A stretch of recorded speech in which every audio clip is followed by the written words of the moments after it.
Después de analizar, entender y comprender los conceptos anteriores, entonces vamos a hacer esa parte procedimental para comprender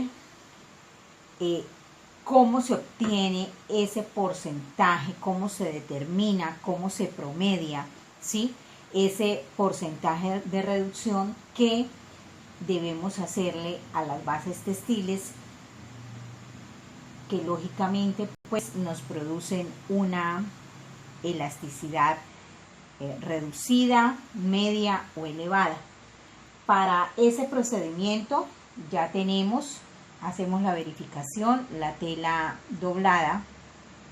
Tengo identificado acá los 10 centímetros, que es lo que vamos a tomar como referencia de muestra. Ustedes observan que yo dejé libre el orillo, para nada lo tomé en cuenta, ¿sí? Y este procedimiento para esta tela que se llama acetato, lo vamos a hacer en sentido trama. Aquí observamos el hilo, el sentido vertical de la tela, pero nosotros vamos a hacer esa propiedad de lograr el resultado de reducción en sentido trama, en sentido horizontal, ¿sí? O ancho de la tela, porque para la construcción de prendas deportivas, pues el análisis se lo vamos a realizar en sentido horizontal.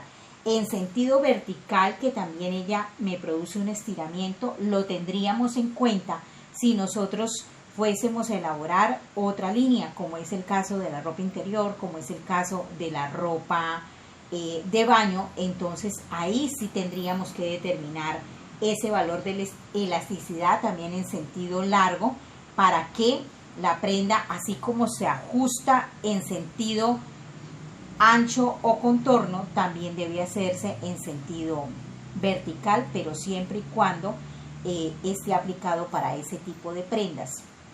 Resalto que para las prendas de indumentaria deportiva, ¿sí? Si vamos a realizar en este acetato, ejemplo, una camisilla, una blusa de deporte muy ajustada, vamos a realizar una falda deportiva, pues vamos a hacer lógicamente el ejercicio de calcular, de determinar o promediar esa elasticidad. ¿En qué sentido? En sentido ancho.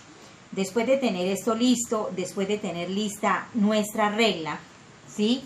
Con la identificación de las medidas, lógicamente en nuestra agenda tenemos aquí ya organizado que es un ejercicio de elasticidad, que vamos a trabajar sobre esta tela llamada acetato, que yo ya tengo adelantada la fórmula, que es el tamaño de la muestra, ¿sí? Que vamos a trabajar con una muestra de 10 centímetros, que ahorita al hacer el ejercicio vamos a visualizar ese valor de elasticidad para que me dé la medida final, y luego con esa medida final el tamaño de la muestra, que no va a variar, que siempre van a ser 10 centímetros, lo vamos a dividir sobre esa medida final y vamos a obtener ese resultado de reducción o ese porcentaje de reducción que yo debo hacerle al cuadro de tallas estandarizado, normalizado que tengo, para poder trabajar las prendas que deseo en este tipo de base textil. Entonces voy a retirar un momento la agenda y vamos a tomar nuestra muestra de tela. Vamos a verificar que el alfiler de inicio debe reposar sobre el orillo de nuestra regla o cinta métrica, como estamos observando.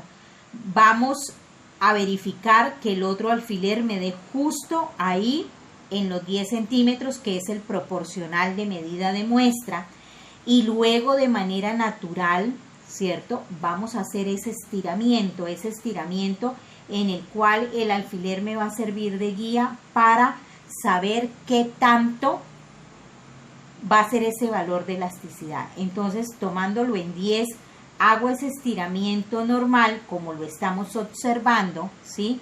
Ahí para nada se me deforma y alcanzamos a visualizar que tiene un estiramiento de 12 centímetros, es decir, de 10 centímetros que era la muestra inicial, subimos a 12 centímetros, estamos visualizando que en ningún momento se deforma la base textil, que pudiéramos estirarla más, pero aquí ya se ve deformidad. Pudiéramos llegar a 13 centímetros, pero ya se ve deformidad. Vemos estas ondulaciones y cuando yo vuelvo a bajar a los 12 centímetros, ¿sí? Nuevamente, para observarlo bien, acá visualizamos que mi muestra de tela está sin ninguna complicación de deformidad, haciendo este estiramiento normal y alcanzamos a llegar a 12 centímetros. Dentro de ese rango de valor, entonces, tomamos nuevamente mis fórmulas y ya sabemos que el valor de la muestra son 10 centímetros. ¿Cuál fue el valor de elasticidad? 2 centímetros porque alcanzó a subir a 12. Teníamos 10 y subió a 12, entonces ese valor de elasticidad son 2 y 10 sumándole 2. En total, esa medida final me dio 12 centímetros. Luego, en el segundo paso de la fórmula, tenemos la muestra que son 10 centímetros, lo vamos a dividir entre esta medida final que fueron los 12 centímetros y de esa división me da un resultado de reducción de 0.83 que tiene esta base textil llamada acetato, ¿sí? Y este resultado de reducción o porcentaje de reducción lo vamos a tener en cuenta para luego, sobre mi cuadro de tallas estandarizado, empezar a hacer las reducciones sobre las medidas de contorno que necesitaré para construir ese tipo de prenda que deseo realizar en esta base textil, repito, llamada acetato.